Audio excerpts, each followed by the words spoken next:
নমস্কাৰ, স্বাগতম জনাইছোঁ আমাৰ ইউটিউব চেনেলৰ অন্য এটা ভিডিঅ'ৰ মাজলৈ। এই ভিডিঅ'টোত আমি বিশেষভাৱে আলোচনা কৰিম যে যিহেতু বহুতো ছাত্ৰ ছাত্ৰীয়ে আমাক কমেণ্টৰ যোগেদি বা বিভিন্ন মাধ্যমৰ যোগেদি সুধি আছিলে যে এইবাৰ যি মেট্ৰিক পৰীক্ষা সেই মেট্ৰিক পৰীক্ষাত গ্ৰেছ মাৰ্ক দিবনে নাই বা কোনকেইটা ছাবজেক্টত গ্ৰেছ মাৰ্ক দিব, এই সন্দৰ্ভত বহুতো ছাত্ৰ ছাত্ৰীয়ে সুধি আছিল। গতিকে সেই সন্দৰ্ভতে এই ভিডিঅ'টো প্ৰস্তুত কৰা হৈছে। গতিকে যিসকলে পোনপ্ৰথমবাৰৰ বাবে আমাৰ চেনেলটো ভিজিট কৰিছে তেওঁলোকে চেনেলটো ছাবস্ক্ৰাইব কৰি ল'ব আৰু লগতে বেল আইকনটো অন কৰি ল'ব যাতে আমি ভৱিষ্যতে যিকোনো ধৰণৰ আপডেট দিলে আপোনালোকে অতি সোনকালে সেই আপডেটখিনি পাব পাৰে। গতিকে যদি ভিডিঅ'টো ভাল পায় শেষলৈকে চাব আৰু এটা লাইক কৰিব বুলি আমি আশা ৰাখিলোঁ আৰু লগতে ভিডিঅ'টো যিমান পাৰে শ্বেয়াৰ কৰিব আৰু ভৱিষ্যতৰ আপডেটখিনি পাই থাকিবৰ বাবে চেনেলটো ছাবস্ক্ৰাইব কৰিব। গতিকে এতিয়া বলক আমি ভিডিঅ'ৰ মাজলৈ যাওঁ। পোনপ্ৰথমে ছাত্ৰ ছাত্ৰীসকলক জনাব বিচাৰোঁ যে যিহেতু পূৰ্বৰ পৰা এই গ্ৰেছ মাৰ্কৰ প্ৰক্ৰিয়াটো চলি আহিছে, গতিকে এইবাৰো 2024 চনত যি মেট্ৰিক পৰীক্ষা হৈছিলে সেই মেট্ৰিক পৰীক্ষাৰ ৰিজাল্টৰ ক্ষেত্ৰত তেওঁলোককো বা ছাত্ৰ ছাত্ৰীসকলকো কি কৰা হ'ব, গ্ৰেছ মাৰ্ক প্ৰদান কৰা হ'ব। বা যিসকল ছাত্ৰ ছাত্ৰীয়ে কম নম্বৰ পাইছে বা তেওঁলোকে নম্বৰ পাবলৈ বা পাছ মাৰ্ক পাবলৈ মানে সক্ষম হোৱা নাই, তেওঁলোকক গ্ৰেছ মাৰ্ক দি পেলাই তেওঁলোকক উত্তীৰ্ণ কৰা হ'ব।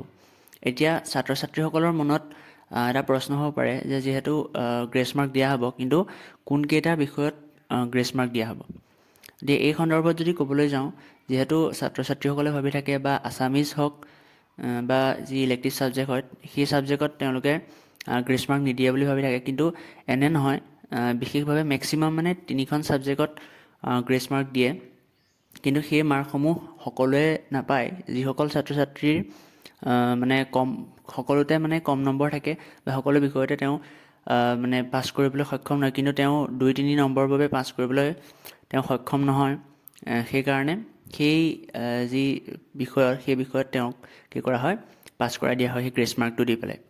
এতিয়া এনেকুৱা ধৰণৰ কিছুমান ছাত্ৰ ছাত্ৰী থাকে যিসকল ধৰা বাকী ছাবজেক্টবোৰত 70+ মাৰ্কছ পাইছে, কিন্তু এখন ছাবজেক্টত তেওঁ উত্তীৰ্ণ হ'ব নোৱাৰিলে, কিন্তু তেনেকুৱা ছাত্ৰ ছাত্ৰীক গ্ৰেছ মাৰ্ক দি উত্তীৰ্ণ কৰা নহয়।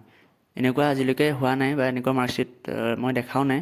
যিসকল মানে যিখন মাৰ্কশ্বিটত ছাত্ৰজনে বা ছাত্ৰীগৰাকীয়ে বাকী ছাবজেক্টসমূহত 70 বা 80+ মাৰ্কছ পাইছে, কিন্তু তেওঁ এখন ছাবজেক্টত কিবা কাৰণত তেওঁ উত্তীৰ্ণ হ'ব নোৱাৰিলে, কিন্তু তেওঁক সেই গ্ৰেছ মাৰ্ক দি পেলাই উত্তীৰ্ণ কৰা নহয়। গতিকে ছাত্ৰ ছাত্ৰীসকলৰ মনত এতিয়া প্ৰশ্ন হ'ব পাৰে যে কি ছাবজেক্টত তেওঁলোকে মানে গ্ৰেছ মাৰ্ক পাব পাৰে। গতিকে অসমীয়াতো তোমালোকে পাব পাৰা বা ইলেক্টিভতো পাব পাৰা, কিন্তু মেক্সিমাম 3 মাৰ্কছ মানে 3খন ছাবজেক্টত মানে গ্ৰেছ মাৰ্ক দিয়া হ'ব আৰু মেক্সিমাম 5 মাৰ্কছলৈকে গ্ৰেছ মাৰ্কটো দিয়া হয়। গতিকে এইখিনি আজিৰ মানে ক'বলগীয়া আছিল।